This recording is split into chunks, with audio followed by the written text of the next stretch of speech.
Okay, good morning and welcome to AgriCulture Live. Here we are with episode 2 with our special guest, Mark Scott, talent and recruitment partner of Rural and Projects at Savills.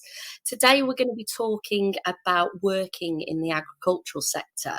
If you've got any questions about this, please leave a comment and we'll come to them at the end. So, Mark, do you want to introduce yourself? Tell us a bit about you. Morning, Rebecca. Thank you. So, yes, Mark Scott, look after the Rural and Projects Division recruitment for Savills. Been here just shy of 2.5 years now. My background isn't rural at all. So it's I was thrown in the deep end, but they must have saw something about me that attracted them, and I've always been in recruitment since I've been around 18 years old. I've worked in the tech sector, finance sector, worked in the gaming sector. So I've worked in various different sectors and saw what good looks like, and also seen what bad looks like as well. So hopefully I've came to Savills and been able to draw on both and help influence some of the recruitment with a fresh perspective, rather than just thinking about or always thinking about the same type of recruitment for the rural sector. So really looking at those different sectors and bringing hopefully a fresh perspective and new ideas. Nice. So what does Savills do for people that don't know? To simplify it, we do anything to do with land and property globally. Okay. I could go into a bit more. Go on, give us a little bit more. Well, we have got 40,000 people across the globe in over 700 different locations. We cover commercial sectors. We're huge in America, where we started off as a rural business. I think that's the most important thing. I don't think people necessarily associate Savills as being a rural business or starting off a rural business. But we started off in the mid 1800s with one person. Wow. And here we are today as a global organization, 40,000 colleagues worldwide, and an array of specialisms within the business. Fantastic. Thanks for sharing that, Mark. So what is it that makes Savills, would you say, stand out from their competitors? Great question. So drawing upon the fact that we're a global organization, it can put a lot of people off when thinking, oh my God, this is huge. I'm just going to be a number. But you're really not. And what I would say is, so we've got just over about 100 offices in the UK, but specifically for the Rural and Projects Division, we've got 35 across Scotland and England. Yeah. And what I'd say is that each office has its own unique culture, and really it's run as a separate business slightly. Now, it has got the core values and that golden thread that is Savills, but each office is quite unique and different, which poses, it's amazing for me because I can really sell it, and my colleague Becky as well in the recruitment team. We can really sell each culture different, each team different. We've got various different disciplines, and it's a really sort of multidisciplinary office as well, most of them, which is just fantastic. So it's really easy to sell, but actually you have to really speak to the hiring manager and understand the team dynamics, the clients, the role that is actually on offer. Because a role in, say, agriculture in Sevenoaks is very different to a role in Perth in Scotland, for instance. Sure, so it is very, very different, which poses its challenges, but also its absolute opportunities and uniqueness, I guess, which is quite fantastic. So today we're going to be talking about working in the agricultural sector. So I think we've got like similar backgrounds. So I'm going to ask the question. I know you've touched on it already, but when you were a wee boy, did you say, when I grow up, I want to work in agriculture? Absolutely not. And I didn't. As growing up, I didn't necessarily think that I would recruit either. So being recruitment, I think everyone sort of falls into recruitment. I don't think anyone necessarily comes out of school and goes, right, I want to do recruitment necessarily, because it's not widely known, but quite an important part of corporate culture and other things. So agriculture, no. Grew up in suburban Newcastle, went to a pretty ordinary school. Didn't think I could ever be in this type of sector, because it was just vastly different to what I knew. So yes, I thought there was 2 or 3 options to me, which was go onto the building sites, which my dad actually put me off, because he spent 30 years doing that and had lots of aches and pains. And he said, no, get an office job, do something around people, because you're passionate about people. And hey presto, I'm here today, and actually have fell into recruitment, but also fell into agriculture, and actually 2 passions that I never knew I necessarily had. They were unconscious, I think, but then have come out by just pure chance and pure luck. It's nuts, isn't it? Because my background, I've got not from a farming family or anything like that, but I kind of like fell into this myself, because I was working in recruitment and had a client that contacted me in agricultural machinery and said, can you help me recruit someone? And I really enjoyed doing that. And I thought, oh, this is quite a nice sector, and found a bit of a specialism in it, which now we're all into and really enjoying it. But it almost felt like a bit of a secret world. When I first came into it, it was like at school, it was never an option. It was just like, you just didn't even know it really existed. It's like they say most kids now at school don't even know where food comes from, which is really sad. But because it's not a topic or something that we're educated enough about, that's the reason, really, isn't it? Unless you're from that farming background, it's difficult to know what is available in this sector, really. For me, when I first came in, it was very much like, oh, if you're not from farming, it's kind of like this old boys club type thing, which wasn't very helpful. But as why not have people coming in from other sectors who can add skills, add knowledge, who can bring something extra to help this industry? Because I feel with agriculture, it's very much, we're a little bit behind, in terms of diversity, in terms of like women in the sector, in terms of, it's almost like construction was, where you didn't really have many women in the sector. And now it's really taken off. I mean, I was talking to the guys in the office earlier, and I don't think I've ever placed an agricultural engineer who's a female. It's nuts, really. Yeah, it absolutely is. And I found that quite early on in my time working in the rural sector, agricultural sector. It's not widely publicized outside of the sector or the area where you've grew up in necessarily. So it's a big challenge. The tech sector had that challenge 10, 15 years ago, and they've overcome that now. And there's various different things that you can do. But I think there's one thing in particular is action. And also collaboration. We're a big organization. We're the biggest rural consultancy in the UK. So we've just got shy of 700 members of staff altogether. So we're huge. So actually, we've got an obligation to do something as well, but we want to do it. And we should collaborate with our competitors, because it's not necessarily about stealing each other's people, because that's not going to solve the issue. Because as people get older and there's nothing coming through at the junior end, then we're all going to end up with not enough people to come in agriculture, come into consultancy, come into engineering, come into the sales part of agriculture. Which, bear in mind, at school you thought that agriculture was farming. That was it, wasn't it? It's just farming. You associated that farmer with being a male as well, unfortunately. Which is it's vastly different. Well, I mean, like, if you look at even our job page, we do everything from animal feed, animal health, consultancy services. You've got machinery, you've got renewables. The list goes on, but you don't realise that when you're not in it, do you? You just think, oh, it's farming.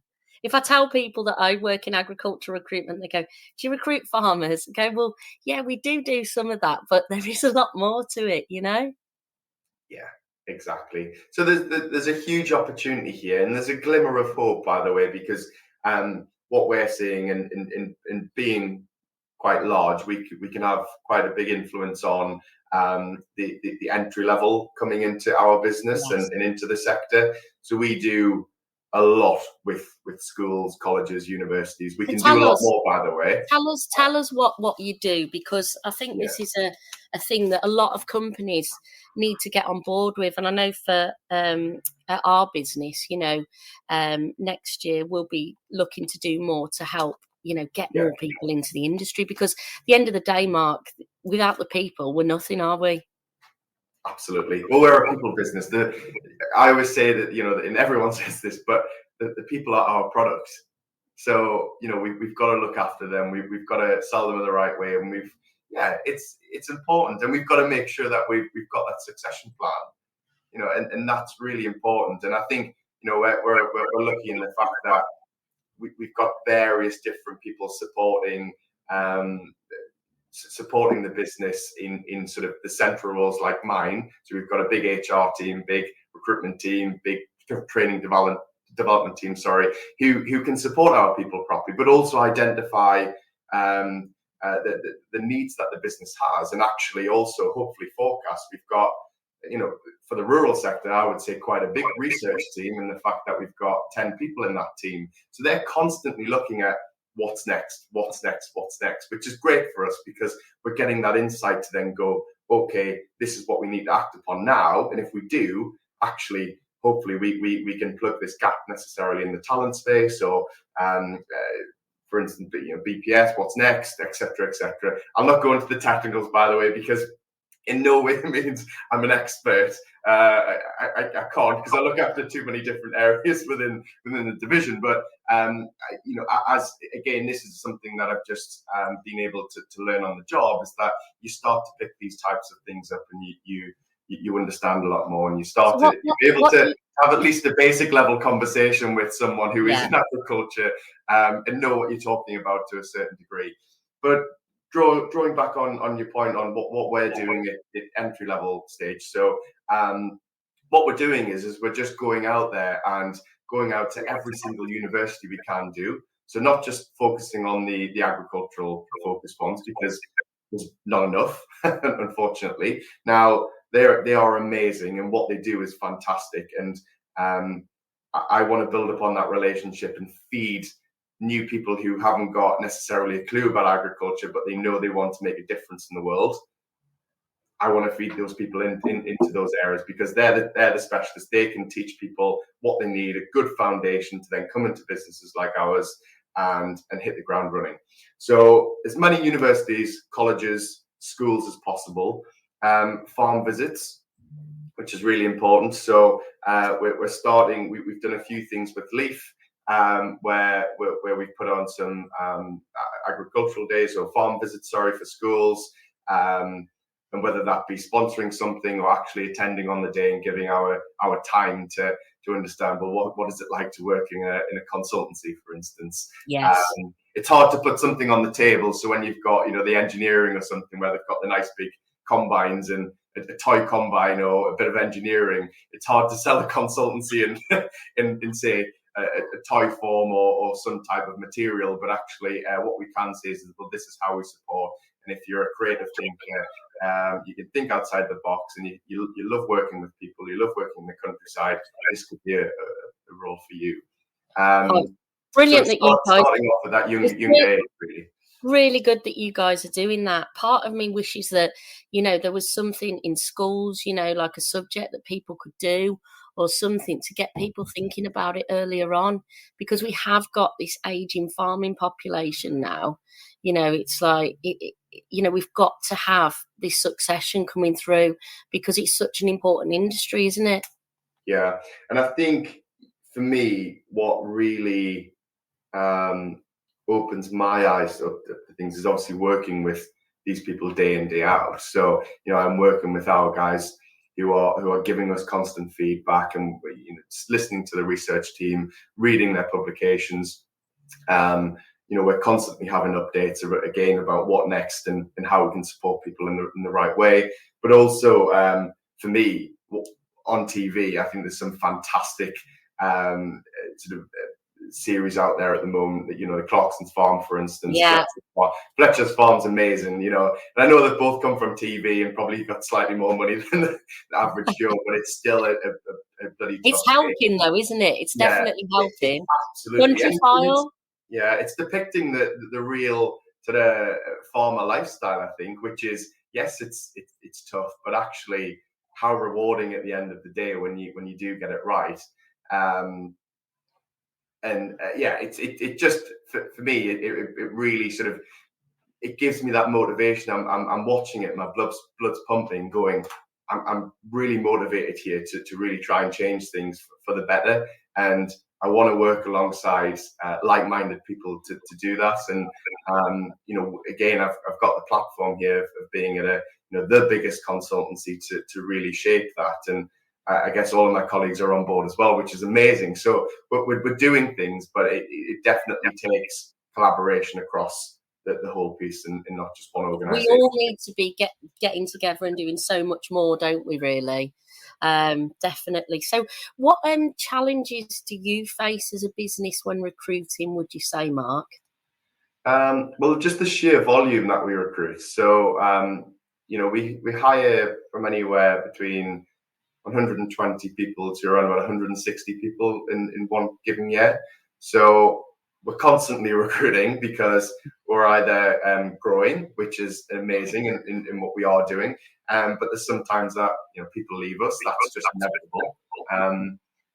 So we are, because we're such a big organisation, we are recruiting constantly and in various different areas within different disciplines, and it's tough sometimes because it can be down to location, it can be down to the flexibility, it can be down to pay sometimes. It could be anything. It's literally anything. A lot of people in the rural sector tend to are going towards the infrastructure, utility sector as well. So that's drawing some people out, and that's fine because it's such a buoyant market and there's a lot of opportunity there. But this is the whole point of actually grouping things together and trying to build up this early talent scheme, which isn't just the only solution, by the way. But you've also got to look at a lot of the sort of career returners and second career types of people. So ex-armed forces, for instance, we're doing a trainee scheme where these people come on board. So this is anyone that's a second career, by the way. It doesn't have to be ex-armed forces or ex-emergency services, etc. It's everyone who wants a second career in agriculture, rural, infrastructure space, to come in and retrain, basically. But basically at a slightly higher level than what a graduate would be.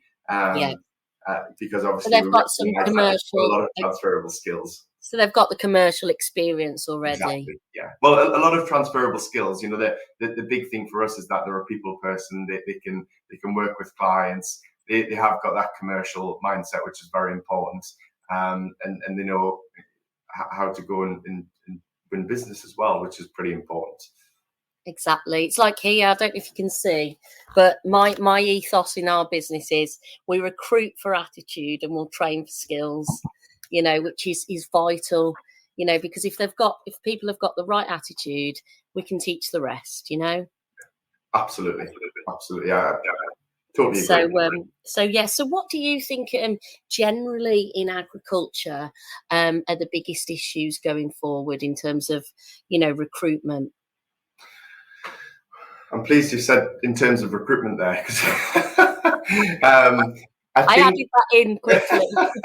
I think in terms of recruitment, the biggest challenge is, for me, is the collaboration piece, because whatever we do, we can do it, but we won't influence everyone. And I think actually if a lot of the other agricultural consultancies or rural consultancies or utility firms, etc., all group together, and it's a force for good is you know, if you want to label it as that.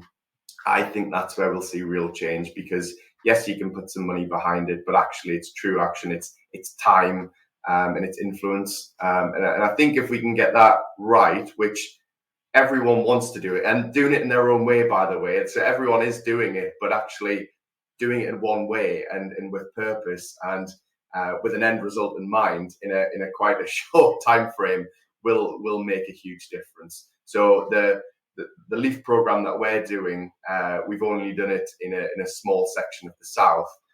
Ideally, I want to roll that out, and really, it's not even my idea. So it's someone else's idea within the business who is a surveyor who went, you know, I'm from the agricultural background, but actually, I want to make a difference because I can see that it's not sustainable. We're like, fantastic, let's roll with it. Let's put this in place. We're doing it already, so there's something there where, you know, we can, the coordination piece actually can be done by someone else. Actually, what we need to do is just give up our time and obviously help hopefully financially slightly as well with, you know, sponsorship, and that's as little as £100, £200 sometimes, where it just means that actually you can fund a coach to get the kids from school onto the farm. So it can be as simple as that, and that's what we're looking to bring out, but actually on a much wider scale, and ideally with our competitors, because that's where we're going to see, again, force for good. So where do you think, like, obviously we've got the school level, you know, we talked about, you know, there's more education that could be done, more trips to farms, you know, that type of thing. But how do you think as an industry do we attract more non-farming people into it, you know, when they are at that, when they're already in established careers, really? Great question. Look, if I had the chance to be a farmer at some point, I'd absolutely snap someone's hand off. I think the biggest challenge is the financials. How do you get in to farming when you're not wealthy?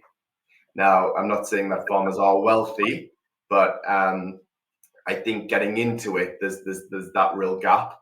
And if that can be, or if at least it can be widely publicized that that's not necessarily the case, you know, you can take a tenancy, for instance, and just show that you've got the right skill set, the right mindset, the right behaviors. And I think also, you know, farmers are very willing to help people. So again, you know, I know this is TV, but if you look at the Fletcher's farm, for instance, you look at Clarkson's farm, neighbouring farmers are wanting to help. Now, maybe not Clarkson too much, but but the Fletcher's farm, for instance, I think, you know, watching that, it definitely inspires you to really think about it. And if there's the right pathway, the right avenue, I think it's an absolute possibility for people, but it needs to be publicised. So really, to shorten that and to sort of be quite concise with this, the marketing to how to get into to being a farmer, because I know that there would be a lot of people that are wanting to get into that. You know, as kids, and as a young lad, I still had a tractor, a toy tractor when I was playing with, and pretended to be a farmer, you know, at a certain age. And I bet a lot of people be like that. But actually, that sort of disappears between that life and school life, because you think it's impossible. But actually, if you can hit that cusp just right, I think it's an absolute possibility for the majority of people who obviously want to put in a lot of hard work, but a lot of reward, and you know, that hopefully that well-being space as well, of being able to just do what you love and be your own boss, and and work in a lot of people feeding the nation, which is very important. And a lot of people with kids will know it is better now, because you've got things like Tractor Ted and things like that, you know, to help educate the little ones. And, you know, there's a lot more farm parks open now than maybe when we were kids and things like that, aren't there? how do you think, in terms of, obviously we've got the farming side, but people that like ourselves really, that are working in a different industry, how do we get them to open up and look at this as a potential move across? What do you think we could do?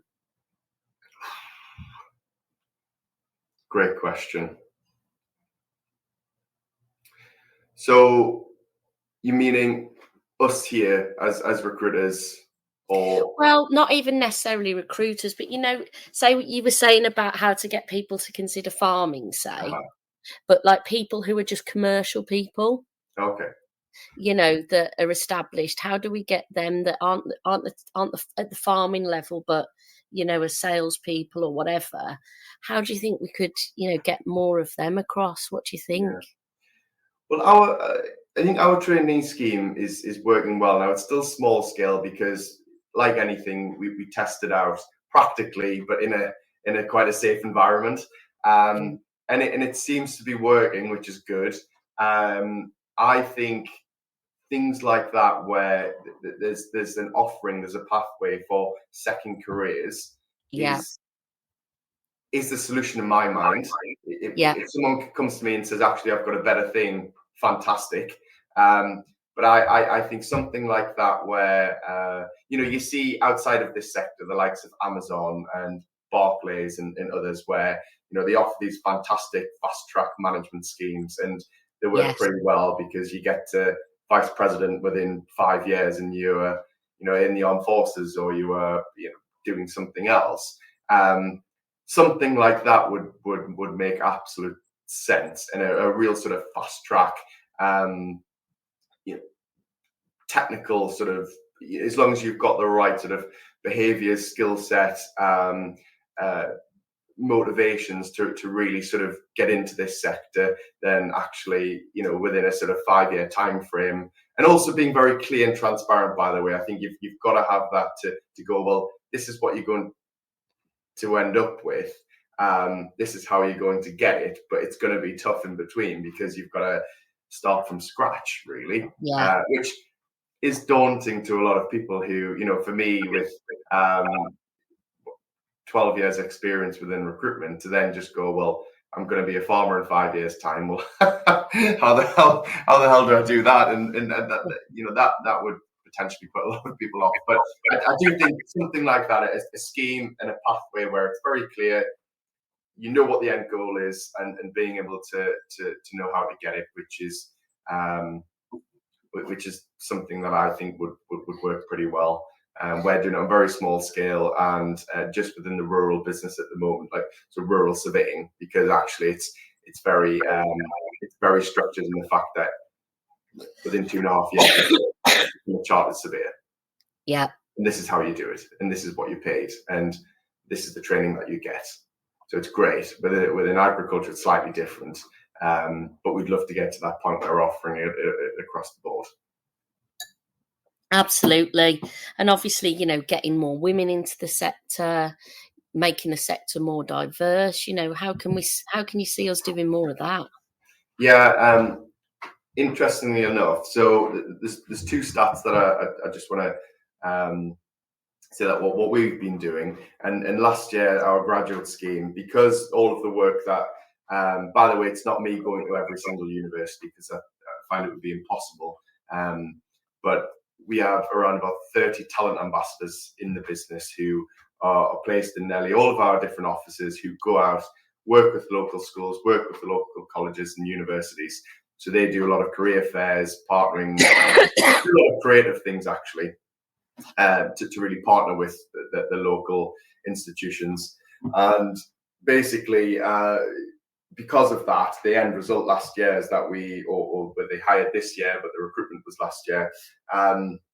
We hired 37 grads and 5 apprentices in the business who joined September.